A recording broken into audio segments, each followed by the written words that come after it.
Welcome to Esther worship channel. మరొక video ద్వారా మిమ్మల్ని కలుసుకోవడానికి దేవుడు ఇచ్చిన కృపను బట్టి, ఆయుష్ను బట్టి, ఆరోగ్యాన్ని బట్టి, జీవాన్ని బట్టి, ఊపిరిని బట్టి దేవునికి కృతజ్ఞత చెల్లిస్తున్నాను. మీరందరూ కూడా దేవుని నామంలో సుఖ సంతోషాలతో, ఆయురారోగ్యాల్లో, దేవునిలో విశ్వాసంలో ముందుకు సాగిపోవాలని మా ఆనతీర ప్రార్థన. మరొక వీడియో ద్వారా మీతో మాట్లాడాలని, దేవుని వాక్యం నాతో మనందరితో మాట్లాడాలని దేవుని బట్టి ప్రార్థిస్తున్నాను. మన చిన్న ప్రార్థన చేసుకుందాం. ఈరోజైతే యోహాను సువార్త 15:1 అధ్యాయము. కొన్ని విషయాలు మనం చూసుకుందాము. నిన్న టెక్నికల్ ప్రాబ్లం వచ్చినందువల్ల ప్రారంభంలోనే ఆగిపోయింది. మరి ఈరోజు మనము ఇది కొన్ని విషయాలు చూసుకుని తర్వాత మరొక వీడియో ద్వారా మనం ముందుకు సాగిపోదాం, ముగించుకుందాం. యోహాను సువార్త 15:1 చూసుకుంటే, నేను నిజమైన ద్రాక్షావళిని, నా తండ్రి వ్యవసాయకుడు. నాలో ఫలింపని ప్రతి తీగను తీసి పారవేయను, ఫలించు ప్రతి తీగ మరి ఫలింపవలని పరికరాల తీగలను తీసివేయను. చిన్న ప్రార్థన చేసుకుందాం. అత్యంత మహాపరిశుద్ధులను, ప్రేమమైన, కృపామైన, దయామడమైన ప్రభా, మీ అపరంజి పాదలకు స్తుతులు, స్తోత్రాలు, వందనాలు చెల్లించుకుంటూ మీ పాసనకు వచ్చినైనా మీరు ఇచ్చిన ఆయుష్ని బట్టి, ఆరోగ్యాన్ని బట్టి, జీవాన్ని బట్టి, ఊపిరిని బట్టి వందనాలు తండ్రి. ఈ వాక్యం వివరించినకు నాకు జ్ఞానం సరిపోదు. నీ ఆత్మ నడిపింపు దయచేసి మాతో మాట్లాడి విశ్వాస జీవితంలో స్థిరములుగా ఉండే కృపను గురించి, మాలో మీకు ఆయాస్కరములు తీసివేసుకునే కృపను అనుగ్రహించి మీరే సహాయం చేసి మహింపదమని యేసు నామమున బట్టి ప్రార్థించేడుకుంటున్నాం తండ్రి. ఆమేన్. యోహాను సువార్త 15:1 నేను నిజమైన ద్రాక్షావళిని. యేసు ప్రభు వారు చెప్తున్నారు, నేను నిజమైన ద్రాక్షావళిని, నా తండ్రి వ్యవసాయకుడు. వ్యవసాయకుడు ఎవరంటే తండ్రి అయిన దేవుడు. నాలో ఫలింపని యేసు ప్రభు వారు ఫలింపని ప్రతి తీగను తీసి పారవేస్తారని చెప్తున్నారు. ఫలించు ప్రతి తీగ మరీ ఫలించే ప్రతి తీగ కూడా మరీ ఫలించాలని తండ్రి అయిన ప్రభు యేసు ప్రభు వారికి సెలవిచ్చినట్టుగా ఈ వాక్యం సెలవిస్తోంది. మరి యేసుప్రభు వారికే తండ్రి అయిన దేవుడు సెలవిచ్చినప్పుడు ఫలించాలని, ఫలింపని తీగలను తీసివేస్తారని, నా తండ్రి వ్యవసాయకుడని చెప్పినప్పుడు మరి మనలో ఫలింపని ప్రతి తీగను ఆయన తీసివేస్తాడు. యేసుప్రభు వారిలో మనము ఫలించేవారుగా ఉంటే, ఆయన ద్రాక్షావల్లి కాబట్టి ఆయన తీగల్లో మనం ఫలించేవారుగా ఉంటే, ఆయన మనలోని పరికరాలు తీసివేసి ఫలించుటకు ఇంకనూ సహాయం చేసేలాగా ఆయన కృప చెప్తాడు. మనము ఈ సమయంలో పరమగీతాలు 2:15 చూసుకుంటే, మన ద్రాక్ష తోటలు పూత పట్టి ఉన్నవి, ద్రాక్ష తీగలను చెరుపు నక్కలను పట్టుకోండి, ద్రాక్ష తోటలను చెరుపు నక్కలను పట్టుకోండి, సహాయం చేసి గుంట నక్కలను పట్టుకోండి. ఇక్కడ పరమగీతంలో సెలవిస్తున్నాడు, ద్రాక్ష చెట్లు బాగా పూత పట్టి ఉన్నాయట. అంటే ఫలించిపోయాయి. ఇన్ని ద్రాక్ష గెలలతోటి, ద్రాక్ష పండ్లతో ఫలించి ఉన్నాయి, అవి నక్కలు చెరిపేస్తాయన్నాడు.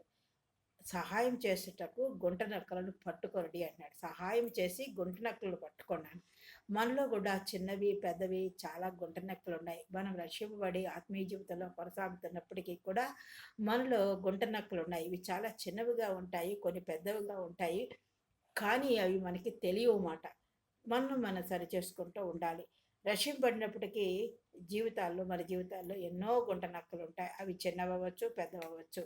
ఇవి ఆత్మీయ జీవితాన్ని పాడు చేస్తాయి. కొంచెమే ఉండొచ్చు, అది చిన్నదిగానే ఉండొచ్చు, అది చిన్నదే కొంచెమే, కానీ దానివల్ల ఆత్మీయ జీవితంలో మనం నష్టపోతాం. హెబ్రీ 12:2 చూసుకుంటే, మనము కూడా ప్రతి భారమును సులువుగా చిక్కులు పెట్టి పాపమును విడిచిపెట్టి, సులువుగా చిక్కులు పెట్టేస్తుంది. ఆ చిన్న సమస్య, ఆ చిన్న శోధనే, ఆ చిన్న పాపమే మన్ని ఏం చేస్తుంది, సులువుగా చిక్కులు పెట్టేస్తుంది అన్నమాట. దానిలో మనం పడిపోతాం. కాబట్టి పాపాన్ని మనం, ఆ సులువుగా చిక్కులు పెట్టే పాపాన్ని మనం విడిచిపెట్టాలి. అటువంటి గుట్ట నక్కను మనం విడిచిపెట్టాలి. కొంచెం పులిపిండే ముద్దంతటిని ఎలా పులిసేలా చేస్తుందో, కొంచెం అగ్ని అరణ్యాన్ని అంతా ఎలా కాల్చేస్తుందో, కొంచెం నిప్పు అరణ్యాన్ని, అగ్ని అయినా నిప్పైనా ఈ రెండు ఒకటే, అరణ్యాన్ని కాల్చేస్తుందో, చిన్న నాలుక మన జీవితాన్ని కానీ ఇతరుల జీవితాలు కానీ ఎలా పాడు చేస్తుందో. కాబట్టి ఇవన్నీ మనం సరి చేసుకునేవాళ్ళు. ఆ చిన్న గుంట లెక్కలలో, పెద్ద గుంట లెక్కలు వాళ్ళలో పెద్దవేమీ లేవు. నరహత్య చేయట్లేదు, వ్యభిచరించట్లేదు, దొంగతనం చేయట్లేదు, ఏమీ చేయట్లేదు. మనం పరిశుద్ధంగా ఉన్నామని అనుకుంటున్నాం, కానీ మనలో ఇలాంటి చిన్న గుంట నక్కలు ఉన్నాయి. వీటిని పట్టుకుని పారవేయాలని దేవుని వాక్యం సెలవిస్తుంది. మొదటగా ఒక 2 వీలైతే 3 చూసుకుందాము. మళ్ళీ మిగతావి మరొక వీడియో ద్వారా చూసుకుందాం. అన్ఫర్గివ్నెస్, క్షమాపణ అనే గుంటనక్క నా హృదయంలో ఉంది. మార్కు సువార్త 11:25లో దేవుని వాక్యం సెలవిస్తోంది, మీరు ఒకరి మీద విరోధం ఏమైనా కలిగి ఉన్నట్లు, ఎవరి మీదైనా మన విరోధం కలిగి ఉంటే మీ నిలువడి ప్రార్థన చేయనప్పుడల్లా మనం ప్రార్థన కూర్చున్నప్పుడు కానీ నిలబడి ప్రార్థన చేసేటప్పుడు అంటే దేవుని ప్రార్థనలో ఉన్నప్పుడు వారిని క్షమించమని దేవుని వాక్యం సెలవిస్తుంది. అప్పుడు పరలోకమందున్న మీ తండ్రి మన్ని క్షమిస్తాడు. ఆయన మన పాపాలు క్షమిస్తాడు. అప్పుడు పరలోకమందున్న మీ తండ్రి మీ పాపములను క్షమించునని దేవుని వాక్యం సెలవిస్తోంది. ఎఫెసీ పత్రిక 4:32 చూసుకుంటే, ఒకరి యెడల ఒకడు దయ కలిగి కరుణాహృదయులై క్రీస్తునందు దేవుడు మిమ్మల్ని క్షమించిన ప్రకారము. ఒకరి యెడల మనం ఒకళ్ళు సంఘంలో కానీ, మన కుటుంబాల్లో కానీ, మన బంధువుల్లో కానీ, ఇరుగు పొరుగు వారిలో కానీ ఒకరి యందు ఒకరు దయ కలిగి ఉండమంటున్నాడు. కరుణాహృదయులై ఉండమంటున్నాడు. క్రీస్తునందు దేవుడు మిమ్మల్ని ప్రేమించే ప్రకారం దేవుడు ఎలా మంది ప్రేమిస్తున్నాడో దేవుళ్ళు మరి క్రీస్తునందు దేవుడు మనల్ని ఎలా ప్రేమిస్తున్నాడో, ఎలా క్షమిస్తున్నాడో అలాగా మనము ఒకరినొకరు క్షమాపణ కలిగి ఉండాలని దేవుని వాక్యం సెలవిస్తోంది. ఉదయకాల సమయంలో నువ్వు నేను పరీక్షించుకోవాల్సిన వారమైనా మన క్షమాపణ కలిగిన గుణం కలిగి ఉన్నామా? క్రీస్తు మన పాపాలు క్షమించాడు, మన దోషాలు క్షమించాడు. మనం చేసే ప్రతి చిన్న సమస్యను ఆయన మనం పాపంలో పడిపోయే ప్రతి చిన్న గుంట నక్కను, పెద్ద గుంట నక్కను, మరి ఎన్నో గుంట నక్కలు ఉన్నాయి, మనకు తెలియనివి ఏవైనా ఉన్నాయి, అవన్నీ కూడా ఆయన క్షమిస్తున్నప్పుడు మన ఇతరులని క్షమించే గుణం కలిగి ఉండాలని దేవుని వాక్యం సెలవిస్తుంది. రెండవది కొండెపు మాటలు. యాకోబు 3:6 చూసుకుంటే యాకోబు పత్రికలో ఇలా సెలవిస్తున్నాడు, ఏ నరుడును నాలుకను సాధు చేయలేడు. నాలుకను సాధు చేయడం ఎవరి వల్ల కాదు, అది మరణకరమైన విషముతో నిండినదట. నాలుకతో మనం మాట్లాడే మాటలు ఇతరులకు బాధ కలుగుతాయి. విషం ఎలాగ ఉంటుందో అలాంటి మాటలు మరణకరమైనవి మనం మాట్లాడుతూ ఉంటాం. విషంతో నిండినది, అది నిరర్ధకమైన దుష్టత్వమే. దానివల్ల దుష్టత్వం నాలుక వల్ల ఎన్నో పాపాలు చేస్తూ ఉంటాం, అది చాలా దుష్టమైనది మాట. దీనితో తండ్రి అయిన ప్రభువుని స్తుతిస్తాం. దీనితోనే దేవునికి పోలిక పుట్టిన మనుషులు కూడా మనం శపిస్తాం అన్నమాట. మరి మనం ఎలాగున్నాము? చిన్న నాలుకతో మనం ఎన్నో తప్పులు చేస్తున్నాం. ఇది ఆత్మీయ జీవితానికి ఎంతగానో మనం పడిపోవడానికి, ఆత్మీయ జీవితంలో నష్టపోవడానికి ఇది సాధన, ఒక పరికరం అన్నమాట. నాలుక అగ్ని, ఇది దహించేస్తుంది. అరణ్యాన్ని దహించేసినట్టు జీవితాలను దహించేస్తుంది. నాలుక మన అవయవంలో ఉంచబడిన పాప ప్రపంచమే. సర్వ శరీరమునకు ఇది మన అవయవంలో ఉంచబడింది చిన్నదే కానీ నాలుక ఈ సర్వ శరీరానికి కూడా మాలిన్యము, కళంకమును కలుగచేస్తుంది. అంతేకాక ప్రకృతి చక్రమునకు చిచ్చు పెడుతుంది. మానవ జీవితాల్లో ఈ నాలుక వల్ల ఎన్నో చిచ్చులు వస్తూ ఉంటాయి అన్నమాట. మనము ముసలమ్మ ముచ్చట్లు చెప్పుకుంటూ ఉంటాం. వీళ్ళ మీద వాళ్ళ మీద కూర్చొని అనవసరమైన కబుర్లు, వాళ్ళు ఎలాగట వీళ్ళు ఎలాగట అనుకుంటాం. కొన్ని నిజమైనవి యథార్థమైనవి అని మనం చెప్పకూడదు. అసలు అవి ఇతరులతో మాట్లాడకూడదు అన్నమాట. అలాంటి మాటల వల్ల ఉన్నవి లేనివి మాట్లాడడం వల్ల అత్తగారి మీదే కోడల మీదే, కోడల మీద అత్తగారి మీద, లేకపోతే వాళ్ళలాగా వీళ్ళలాగా, సంఘం అలాగా వీళ్ళలాగా, ఇలాంటి మాటల వల్ల మనం నీకే చెప్తున్నాం ఎవరికి చెప్పొద్దంటాం, నీకే చెప్తున్నాం ఎవరికి చెప్పొద్దంటాం. కానీ ఇదంతా మొత్తం అందరికీ తెలిసిపోయి అది నాశనం అయిపోతాయి జీవితాలని తెలియజేస్తుంది. సామెతలు 11:13 చూసుకుంటే, కొండగాడే తిరుగులాడేవాడు పరులు గుట్టు బయట పెట్టుకో. అది కొండేర చెప్పేవాడు, అబద్ధాలు చెప్పేవాడు తిరుగులాడుతూ ఉంటాడట. వాళ్ళు పరులు గుట్టు, ఇతరుల గుట్టు బయట పెట్టేస్తూ ఉంటారు. నమ్మకమైన స్వభావం గలవాడు సంగతి దాచడం. మంచి మనస్తత్వం ఉన్నవాడు, నమ్మకమైన వాడు, తన ఫ్రెండ్ ఏం చెప్పినా తెలిసినా కూడా ఆ స్వభావం గలవాడు ఏం చేస్తాడు, ఆ సంగతిని దాస్తాడట. అలాగే సామెతలు 15:1 చూసుకుంటే, మృదువైన మాట క్రోధంని చల్లార్చును. మన మాటలు మృదువుగా ఉండాలి, ఇతరులను నొప్పించేవిగా ఉండకూడదు. ఇతరులు ఎంతో కోపంగా ఉన్నాడు, మనం ఒక మృదువైన మాట పలికితే కోపమును చల్లారుస్తుంది మాట లేకపోతే నొప్పించే మాట ఏమవుతుంది, ఇంకా కోపాన్ని పెంచుతుంది. అలాగే క్షేమాభివృద్ధి, ఇతరుల గురించి క్షేమాభివృద్ధి అయిన మాటలే పలకాలి. ఎవరికైనా బాగోలేదంటే, అవును మొన్న బాగోలేదు చనిపోయారు అని తెలిసినప్పుడు మనం బాధపడతాము. అలాగే ఎవరికైనా మళ్ళీ ఒకళ్ళు ఎవరైనా బాగోలేదని చెప్పిన నిన్న కాక మొన్నే ఎవరికో బాగోలేదు, వాళ్ళు చనిపోయారు, వాళ్ళకి అలాగైంది, వాళ్ళకి ఆరోగ్యం వచ్చి వాళ్ళకి నయం కాలేదు, లేకపోతే ఆ కుటుంబం ఇలాగ అయిపోయింది, వాళ్ళు దరిద్రంలో ఉన్నారు, ఇలాగా ఇంకా క్షేమకరమైన మాటలు పలకమాట. క్షేమకరమైన మాటలు పలకాలని ఎంతసేపు క్షేమాభివృద్ధికరమైన మాటలు. అందుకే పరిశుద్ధాత్మ దేవుడు అంటాడు, ప్రవచించేటప్పుడు కూడా క్షేమాభివృద్ధికరమైన మాటలే పలకమని, అవి ఇంపుగా ఉంటాయని దేవుని వాక్యం సెలవిస్తుంది అన్నమాట. కాబట్టి మనం ఎలాగున్నాం, మన నడవడి ఎలా ఉంది, ఉదయకాల సభలో మనం పరీక్షించుకోవాల్సిన వారమై ఉన్నాం. గర్వము ఇంకా మూడవదిగా, ఈ 3 విషయాలు చెప్పి నేను ముగిస్తాను. గర్వము. యాకోబు 4:6 చూసుకుంటే దేవుడు అహంకారులు ఎదిరించి దీనులకు కృప అనుగ్రహించును అని లేఖనము చెప్పుచున్నది.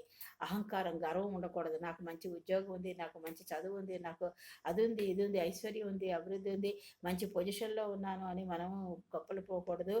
ఇతరులను చూసి మనము వాళ్ళని కించపరిచినట్టుగా ఉండకూడదు.